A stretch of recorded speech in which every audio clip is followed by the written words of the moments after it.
মুবাল্লিগ ইসলাম মুফতি মাহমুদুল হাসান গনবী, মুফতি মাহমুদুল হাসান গনবী। নারে তাকবীর।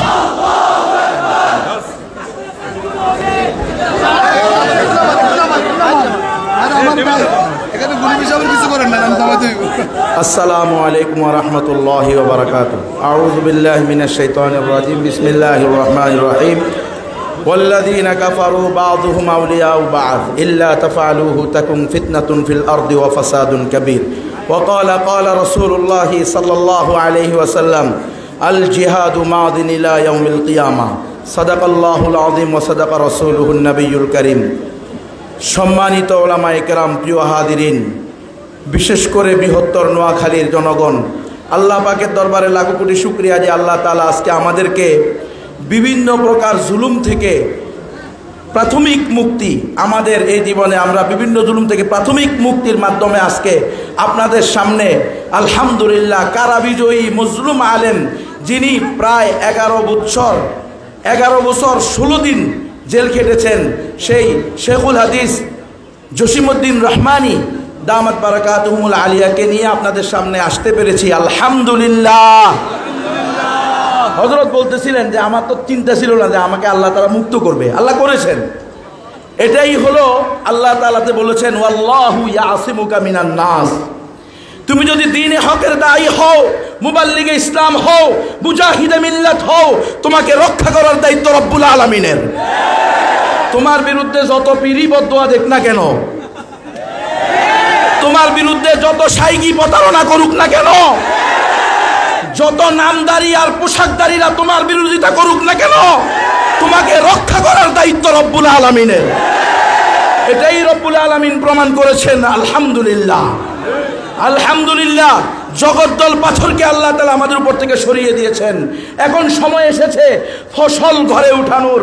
প্রিয় উম্মাহ, উলামায়ে হক্কানি রব্বানি, আপনাদের নিকটে আমার আকুল আবেদন, যেন আমাদের এই ফসল বারবার যেভাবে আমাদের থেকে গাসেবকারীরা নিয়ে গিয়েছে, এবারও যেন আমাদের থেকে আমাদের ফসলটা ছিনিয়ে নেওয়া না হয়, এজন্য সজাগ সতর্ক থাকতে হবে। শুধু ইন্ডিয়ার বিরুদ্ধে সতর্ক থাকলে হবে না, পশ্চিমাদের কুসংস্কার অপসংস্কৃতির বিরুদ্ধেও সোচ্চার থাকতে হবে। আমরা যেরকম ভাবে ইন্ডিয়ার আগ্রাসনকে সহ্য করি না, ঠিক তেমনি ভাবে আমরা পশ্চিমাদের এলজিবিটিকিউ, আমরা সমকামিতাকেও সহ্য করব না। আলহামদুলিল্লাহ, হেফাজত ইসলাম বাংলাদেশের নোয়াখালীর শাখা এই সাহস দেখিয়েছে, হিম্মত দেখিয়েছে।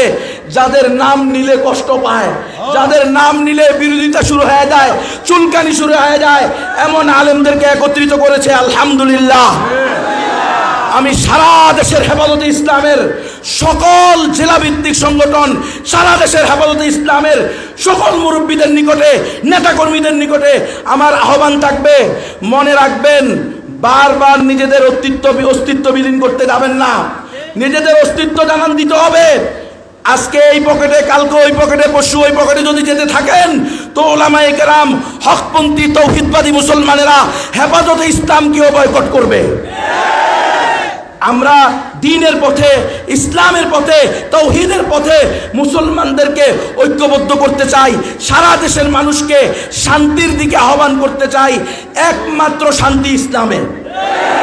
সকল ধর্ম সঠিক, এই কথা আমরা কোশ্চিন কালেও বলতে পারি না, পারবো না। গণতন্ত্র, সমাজতন্ত্র, জাতীয়তাবাদ, ধর্মনিরপেক্ষতাবাদ একটার সাথে একটা একেবারে সম্পূর্ণ বিমুখ হওয়ার পরেও যদি একসাথে চলতে পারে, তাহলে এই দেশে ইসলামী রাজনীতিও চলতে পারবে, তাওহীদের রাজনীতিও চলতে পারবে। আমি শুনেছি এই মাহফিলকে বানচাল করার জন্য কত ফোন, কত কল, কত চাপ, কোনো চাপে কাজ হয় নাই, রব্বুল আলামিন করায় দিয়েছেন। আলহামদুলিল্লাহ। ঘটনা কি? মজলুমের পক্ষে তুমি না, তাহলে তুমি কে? যারা ঈমানের জন্য, ইসলামের জন্য, তাওহীদের জন্য, কোরআনের জন্য, আল্লাহর বিধান, রাসূলের সুন্নাহ, জিহাদ ফি সাবিলিল্লাহর হক সত্য ব্যাখ্যা দেওয়ার কারণে জেলে যায়, তুমি তাদের পক্ষে কথা বলতে পারো না, তাহলে জাতির সামনে নেতা সেজো না। কথা পরিষ্কার? আমরা মরতে রাজি আছি। আলহামদুলিল্লাহ। আমরা জেল খেটেছি, আমাদেরকে 32 মাস জেল খাটানো হয়েছে, আমাদেরকে 10 দিন গুম রাখা হয়েছে, আমাকে একদিন লটকিয়ে কারেন্টের শর্ট দিয়ে সারাদিন পিটানো হয়েছে। এই কথা বলার জন্য যে একমাত্র সঠিক ধর্ম ইসলাম, এই কথা কেন বললা? আমি বললাম এটা তো আমার কথা না, এটা রব্বুল আলামিনের কথা। ইন্নাদ-দীনা ইনদাল্লাহিল ইসলাম। আমি রব্বুল আলামিনের প্রতিনিধি। ইন্নী জাইলুম ফিল আরদি খলিফা। আমি বনি আদম সন্তান। আমার দায়িত্ব উম্মতের সামনে দ্বীনের সঠিক কথা তুলে ধরা। ইসলাম একমাত্র সঠিক ধর্ম। মুসলমান ছাড়া আর কেউ জান্নাতে যাবে না, ইমানদার ছাড়া আর কেউ জান্নাতে যাবে না। তারা আমাকে বলে না, এই দেশ গণতন্ত্র দিয়ে চলে, আর গণতন্ত্র যেহেতু চলে তোমাকে বলতে হবে সকল ধর্ম সঠিক। বলবেন আপনারা কেউ? স্টেজে যারা আছেন, সামনে যারা আছেন, সকল ধর্ম সঠিক বলবেন? পশ্চিম কালেও সম্ভব না। যে বলবে সে বেঈমান। আমি বললাম তাহলে করস ফায়ার দিয়ে দেন, আমাকে ছেড়ে দিয়েন না। ছেড়ে দিলে একই ওয়াজ হবে। আল্লাহ কয়জন? ধর্ম কয়টা? ইসলাম একমাত্র সঠিক ধর্ম। মুসলমান ছাড়া আর কেউ জান্নাতে যাবে না। কোন তন্ত্র মন্ত্র মতবাদ আর আদর্শ দিয়ে মুসলিম উম্মার অধিকার প্রতিষ্ঠিত হবে না, বিজয় প্রতিষ্ঠিত হবে না, একমাত্র ইসলাম ছাড়া। সুতরাং আমাকে ইসলামের জন্য আমাদের কাজ করতে হবে। পুরা মুসলিম উম্মাকে তাওহীদের কথা ব্যঙ্গে ব্যঙ্গে বলতে হবে, আকীদা পরিষ্কার করতে হবে।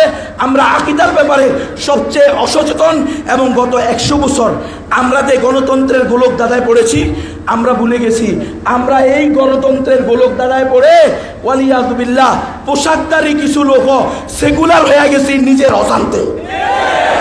দেখেন না আপনারা, খেলাফতের মতো ফরজ বিধানকে অস্বীকার করা শুরু করছে। ও খেলাফত নাকি কোনো কি না, ওয়াজিব বিধান না বলে। নাউযুবিল্লাহি মিন যালিক। এরা গণতন্ত্রের পাশাটা এটা নিয়ে ওয়াজিব। সমাজতন্ত্র, জাতীয়তাবাদ, ধর্মনিরপেক্ষতাবাদের পাশাটা এটা নিয়ে ওয়াজিব। এটাই হলো ইল্লা তাফআলুহু তাকুন ফিতনাতুন ফিল আরদি ওয়া ফাসাদুন কাবীর। আপনি যখন দ্বীনে হকের দাওয়াত দিবেন না, সত্য কথা উম্মতের সামনে তুলে ধরবেন না, তো আদিয়ানে বাতিলার দাওয়াত দেওয়া হবে। উম্মতকে ঈমান হারা, ঈমানহীন করে মুনাফিক বানিয়ে এই দুনিয়া থেকে যাওয়ার রাস্তা খোলা হবে। আমরা এগুলোর পক্ষে না।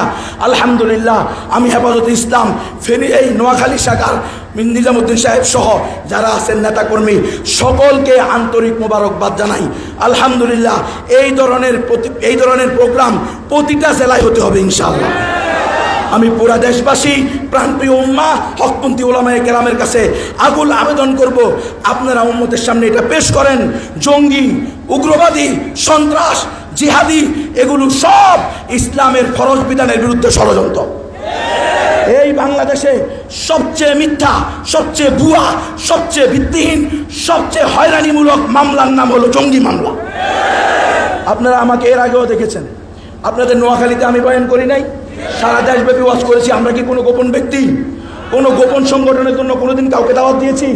প্রকাশ্যে বা অপ্রকাশ্যে কাউকে, কোনো মুসলমানকে বা অমুসলমানকে, কোনো অমুসলিমকেও অন্যায়ভাবে হত্যা করার আদেশ দিয়েছি? তাহলে কেন গুম করা হলো? শুধু আল্লাহর ফরজ বিধানকে ফরজ বলার কারণে। আমাকে বলতেছে পর্দার ওয়াজ করা যাবে না। তুমি পর্দার কথা বলো, এই দেশের মহিলারা অর্ধেক জনগণ, এরা যদি পর্দা করে দেশ উন্নত হইব কিভাবে? বুঝেন আপনারা? মদ খাওয়ার বিরুদ্ধে ওয়াজ করছি কেন? এই জন্য আমাকে পাকড়াও করছে। তুমি যদি মদের বিরুদ্ধে ওয়াজ করো, তাহলে বিদেশিরা কি খাবে? মদের লাইসেন্স না দিলে বলে বিদেশিরা না খায় থাকবে, মারা যাবে। মদ না খাইলে মানুষ মারা যায়। তো কত বড় গর্দব, বেয়াক্কল, গাধা দিয়ে দেশ চলতেছে, এটা আমাদেরকে বুঝতে হবে। তো আলহামদুলিল্লাহ, আমি আল্লাহর কাছেও শুকরিয়া, আপনাদের কাছে শুকরিয়া। আমাদের দেরি হয়ে গেছে, আপনারা আমাদেরকে মাফ করে দিবেন। রাস্তায় আমরা ঢাকা থেকে বের হওয়ার পর থেকে যান, মেহরবানি করে কারো উপরে কেউ দোষারোপ করবেন না। আমাদেরই অপরাধ যে আমরা রাত্রে আসি নাই। তো অপরাধটা আমি আমার উপরে নিয়ে সবার কাছে ক্ষমা চাইতেছি। আর ভাইয়ে বলে গেছেন এর আগে, এনাম ভাই, মাওলানা এনামুল হাসান, ওই যে আমাদের এনামুল হাসান ফারুকি, জুনায়েদ বাবুনগরী সাহেবের খাদেম, মুখলিস মানুষ। আপনারা জানেন ভাই খুব অসুস্থ, আল্লাহ তাকে যেন শিফায়ে কামেলা আজলা দায়েমা দান করেন।